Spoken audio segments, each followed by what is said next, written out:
So basically, yesterday I saw a few things with pretty much everybody, you know, and I thought, why are they not getting that? And for me, what I saw was a lack of understanding of the kind of basic fundamentals of the whole thing, you know.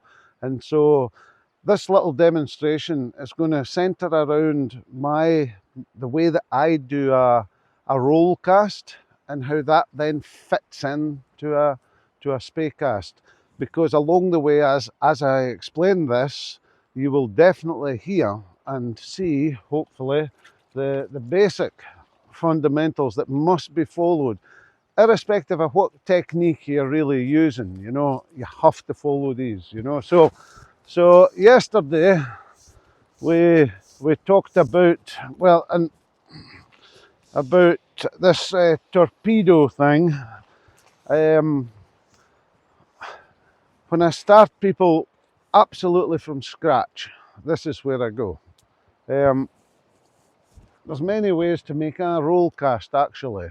Um, you can pull the rod up here high like so, and make that cast. You make a roll cast, no problem. Fraser yesterday a couple of times, and yourself, David, a couple of times, I said, look, well, just roll the line out, and instantly you went like this, changed pace, and did this, you know.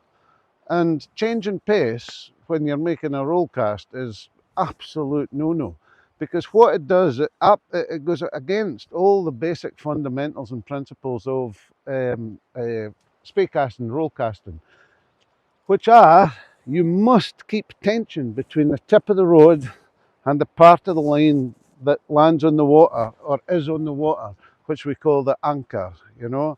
So this movement here cannot be fast. Any tiny change in pace, and it's a dog's breakfast. And when I say a tiny change in pace, I mean a really small change in pace. If you come back here, you're keeping tension on the line. If you go like, just give it a wee pull back, it's mince, you know. It's really hopeless, you know. So what you have to remember with a roll cast is you're keeping tension between the rod point and the part of the line which is anchored on the water there. Yep. Keep tension on it, bring the rod to the correct place, whichever that may be, and then make your forward cast, pull down to make your forward cast, which we did look at yesterday, that one. How do I do the roll cast? Well, I do it where the rod forms a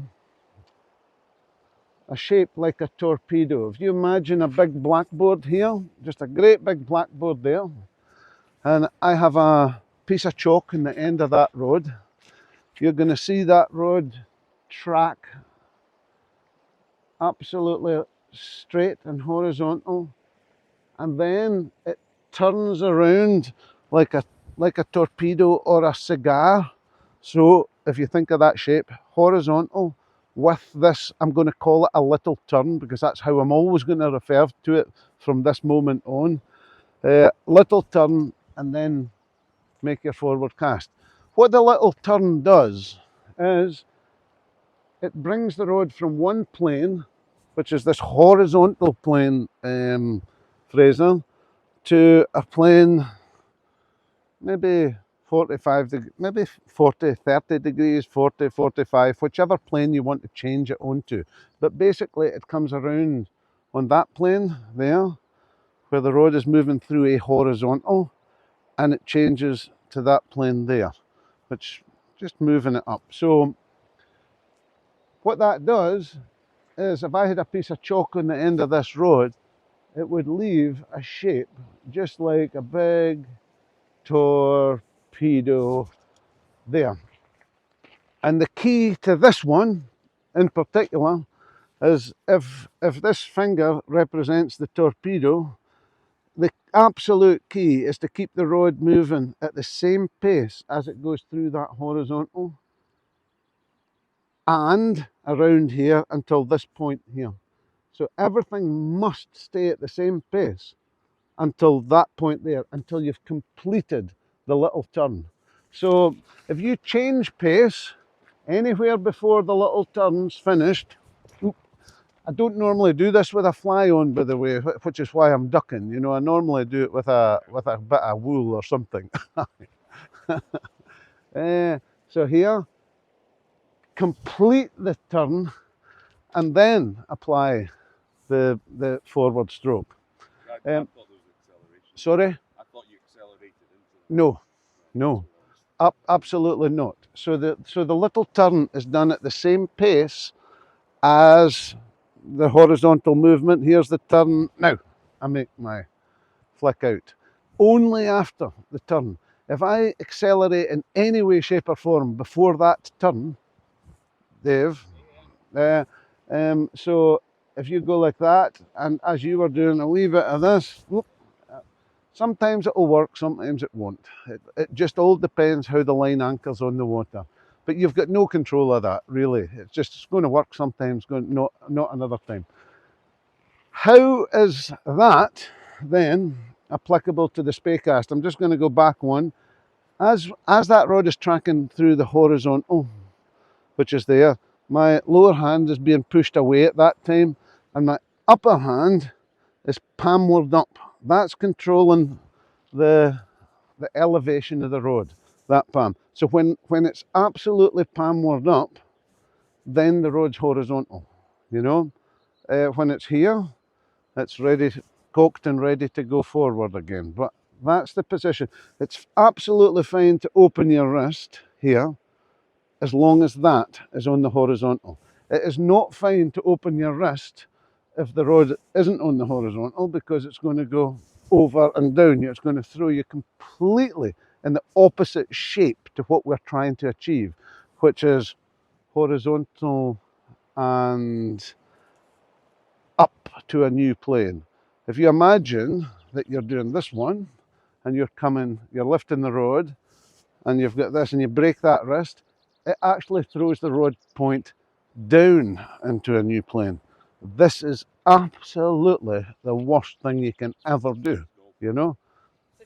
The same. Do it again. Do the torpedo with that.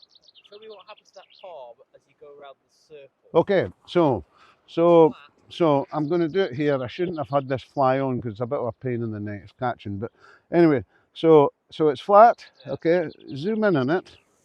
So it's coming round. It's coming round. Go down there and do it from down there, and you'll see it better. Right. Zoom in. So it's flat, right? That's being pushed away. Now watch. Okay? So that's what you're trying to achieve.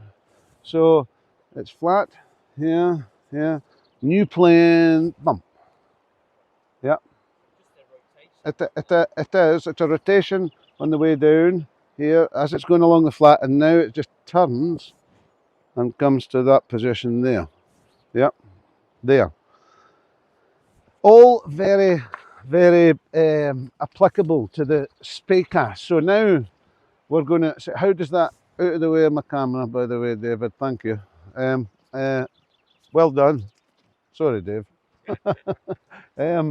So how does that then move on to the Spey cast? What's different about the Spey cast? The roll cast is about dragging the line through the water, and so the end of the fly line never leaves the water until the forward cast.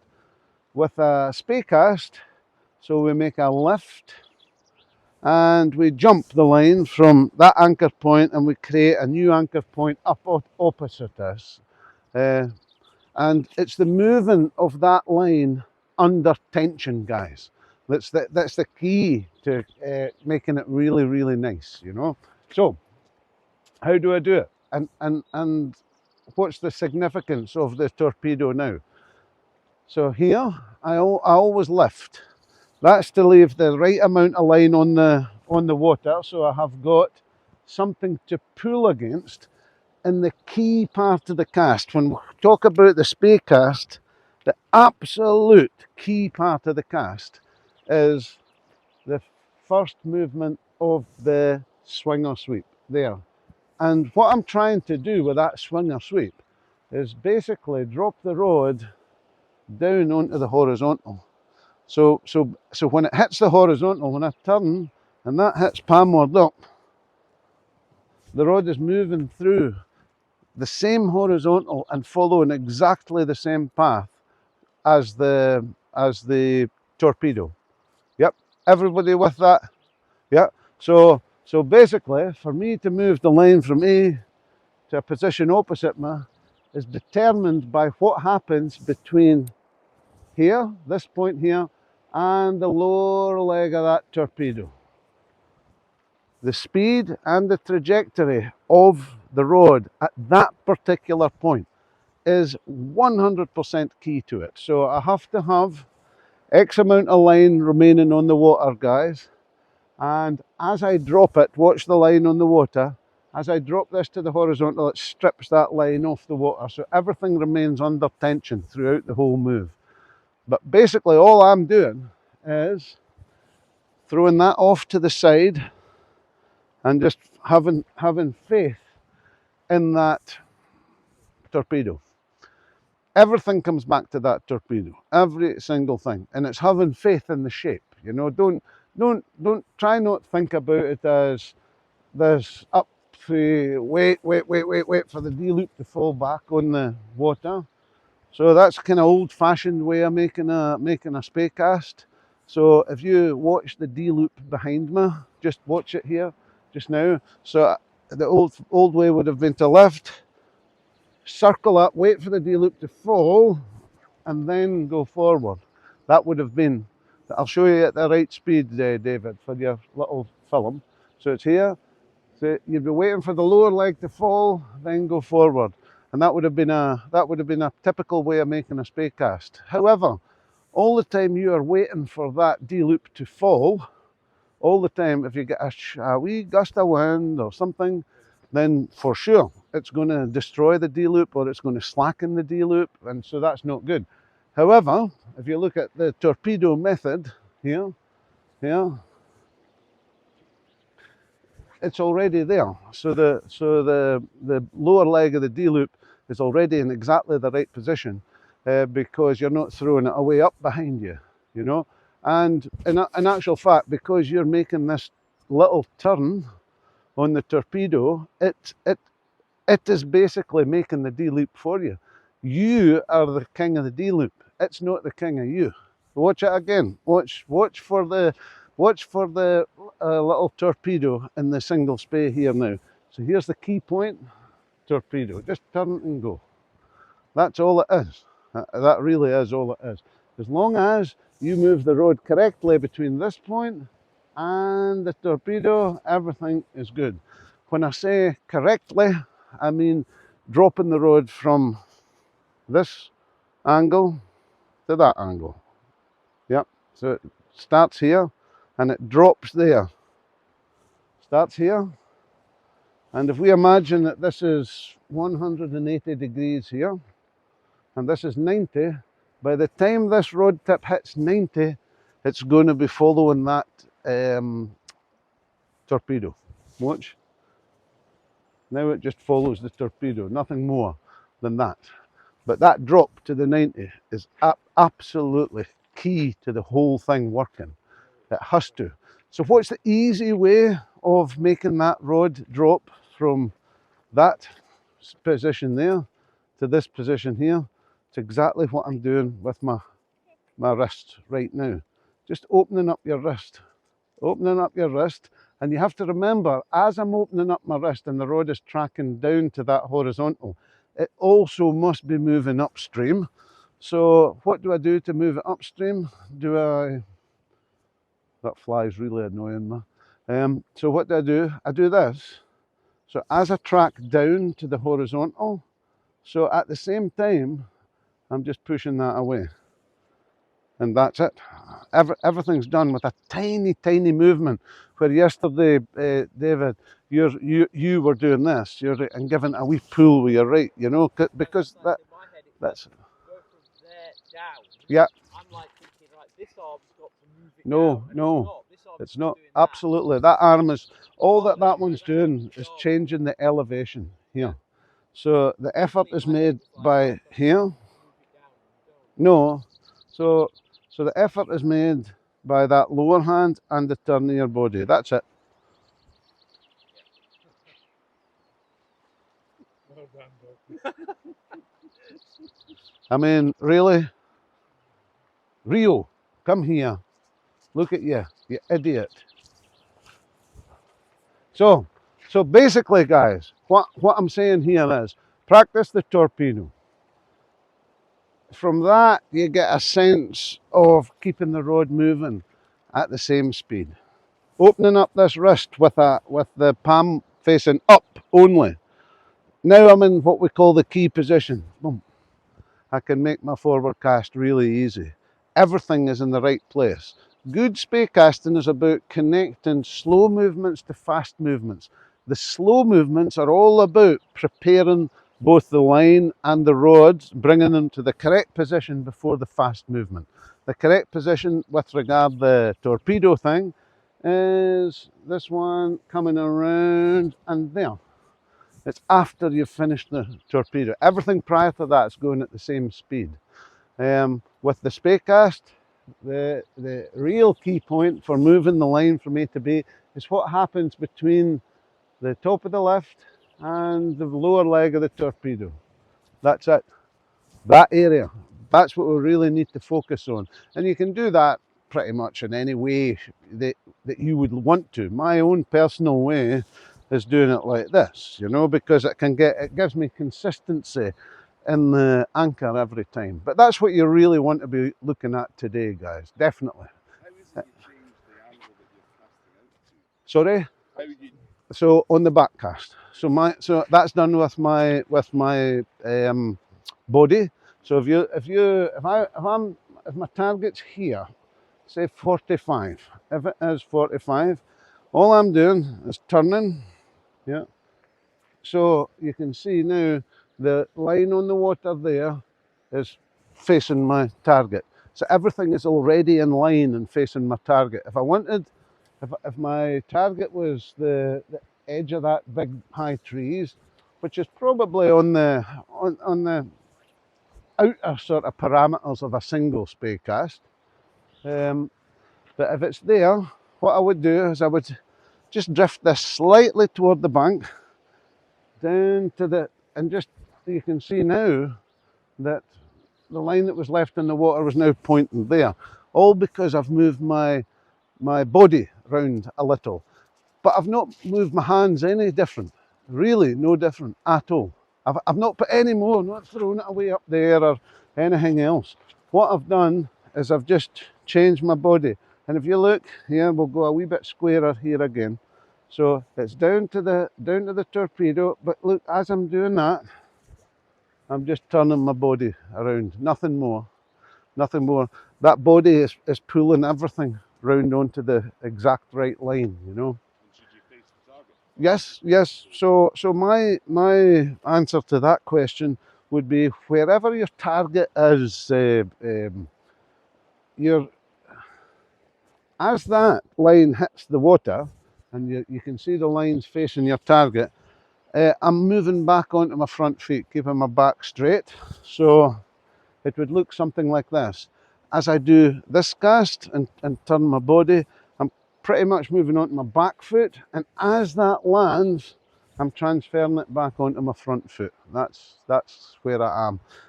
People say, oh, this is the right way, that's the right way. Let me tell you, there's not a right way. It's like winding a reel. There's not a right way and a wrong way. There's better things from each point of view. People say this way, which is what we call the kind of closed stance, is I can feel it on my back. I'm tensioning that right up, and that's about as far as I can go here. Yeah. However, if I use what we call the open stance, which is this one here, but you'll note that the 2 feet are pointing in the general area. Yep. But with the open stance, what I can do, what the ability I have, is I can open it much more easier there to go straight across the water. Personally, I find that a wee bit funny, you know, but like Simon Gosworth, he likes the open stance. If people are doing like trout fishing with a single-handed rod, the open stance would be the one to use. Your left hand, so if you've got your right hand up the rod, your left foot would face forward. That would be more a normal kind of stance for most fishermen. You prefer closed? But I preferred closed because what it does is it winds your body up here, you know. Whereas with the open stance, you can continue right around. Yeah. So here, this one works fine for me. But like I say, it's what works for you. It's not. There's no rules in it really, you know. But I mean, away from, I wouldn't at this stage. I wouldn't even think about it. I would not even think about it. I wouldn't, as long as one of the feet, whatever feels comfortable to you, is generally facing the target. You know, that's it. Because ideally, you want to come onto the back foot and onto the front foot there, like so. Yeah. So, Fraser, with you yesterday, just to recap on given what we've just said, so the fault, generally speaking, the fault was this one when you picked it up, and this moved, instead of moving down in the first sort of quarter before the road meets here, this was generally moving up. Then you would drop it by putting that out, so everything's now in the wrong shape, you know, behind you. You've not got that perfect shape where the rod's tracking through the horizontal and up the way to the new firing position, which is there. Yeah. Everybody good with that? Any questions at all? No? Carl? No? Okay, guys. That's what I want you to do. I really want you to, even with you with a big long spey line, I want you to first really practice that. Keeping that at the same height, just change plane, bang. Yep. You can see this opening up, it's going through a horizontal, pushing that away. Get used to doing that. Get used to pushing it away so that you arrive here, boom, in that position. It's the easy way of making the forward cast, because if I do it with the Spey cast, by pushing that out, it means as the line anchors, I'm already in this position. I don't have to adjust anymore. I'm already in the correct position. So as the line is anchoring on the water, so I'm already on the way forward on the front foot. I don't lose any energy at all. It means that I can put minimal energy for maximum effect with the cast. So that's it. But it's all about collecting the anchor, basically, which was where it was going wrong yesterday. And it was because you're getting this part wrong. So it's just down to the horizontal, and then just keep it at it. Keep the rod on that plane. Don't try and bring it back up to this plane. You don't need it with a big rod, definitely not. So it starts on that plane as it goes through the lower leg of the torpedo, and then comes back up to this plane. Yep. Okay, guys.